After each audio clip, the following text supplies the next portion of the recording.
agrihood. That's what developer Dwight Saathoff is calling his part of a new neighborhood that would be built in the Lake Pickett area, bordered on the south by Colonial Drive between Tanner Road and Bithlow. Under Saathoff's proposal, about 2,500 homes would surround a 9-acre farm along with other green-minded amenities, making it the first agrihood in Florida. But first, he'd have to get the agricultural land rezoned. Right now, it's only legal to build one house every 10 acres. And some nearby residents want it to stay that way. They're aiming to keep what they call their rural lifestyle, and they cringe at the thought of the added traffic in an already congested area. They've formed a group called SaveOrangeCounty.org. I spoke with both developer Dwight Saathoff and Emily Bonilla, vice chair of SaveOrangeCounty.org. To get started, I asked Saathoff to describe his agrihood design. We've got the working farm. We've got community gardens. We have an edible landscape trail, which will probably be a couple miles in length.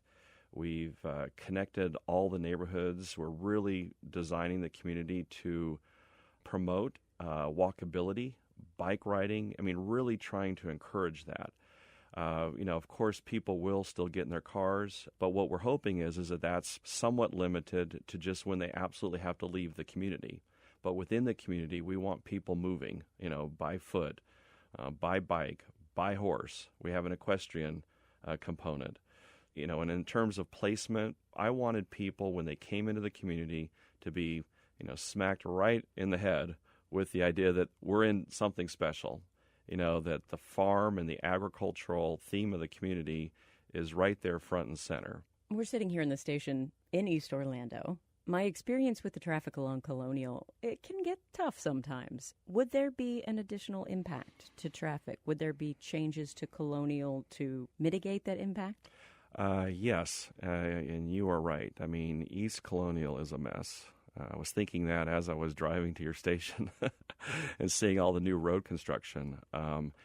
So I may not be able to improve currently bad situations, but my goal, and I'm sure the county commission is going to hold my feet to this if I'm able to get approved, is just not make it worse. And so one of our key parts of our project is to 6-lane part of State Road 50, about a 2.2-mile part that's currently 4 lanes, but which the state currently has no plans whatsoever in their 10-year plan to widen. They want to widen it, and they're actually doing design, but they have no money to actually do the construction. There are some residents in the area that have some issues with your ideas. What would you say to people who have those concerns about development in the area? Well, my first thing to say would be I recognize them, I respect them. As someone who's in the development business, and at least what I do, we rezone properties. That's sort of our part of the food chain of development, and it's not a pleasant place to be because I can't really think of a new zoning, a rezoning of land that I have seen in 20 to 25 years that I've been doing this, where it was met with open arms by anybody, even if it's just one person. But usually it's more. So what I try to do is, instead of saying, no, you're wrong and crazy, because I don't believe that, I think that they're not wrong or crazy, that there are legitimate concerns, I try to say, okay, well, what are the primary concerns and how can I address those? I mean, it's possible in certain circumstances that you just can't address them. Like, I've heard folks say that they really want to leave this 1 to 10.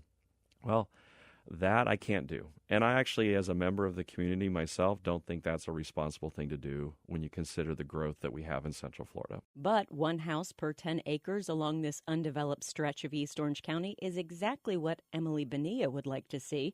She's vice chair of SaveOrangeCounty.org. She says the group was brought together by the singular desire to keep the area just the way it is now, but its members are diverse. We have northerners from cities who moved here to get away from the city. They don't want the city following them.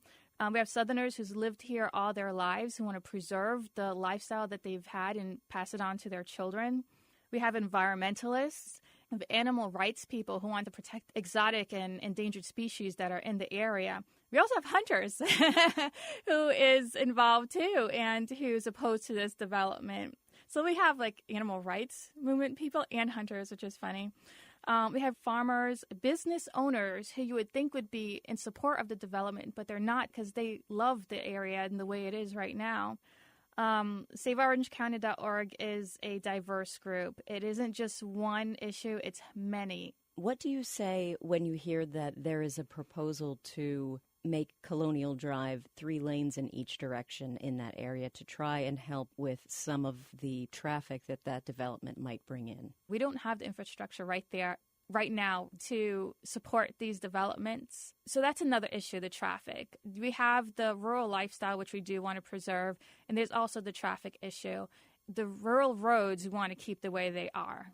Those are residential roads where people check their mail, their kids stand on the side of the roads to wait for school buses. That does not need to be widened. We like it the way it is, one lane each way.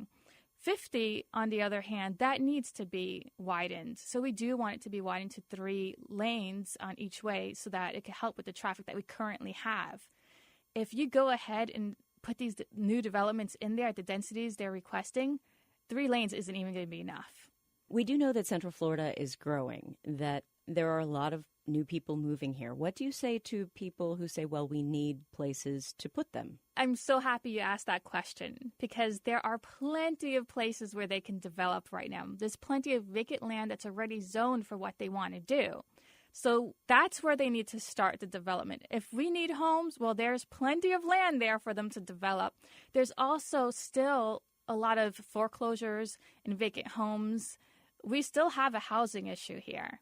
So there's no need for more homes to be developed either because there are a lot of vacant ones and foreclosed homes already on the market. What do you think about the agri-hood proposal? It's such a contradiction that he wants to take already agricultural land to turn it into something that's urban, but then call it something that's agricultural.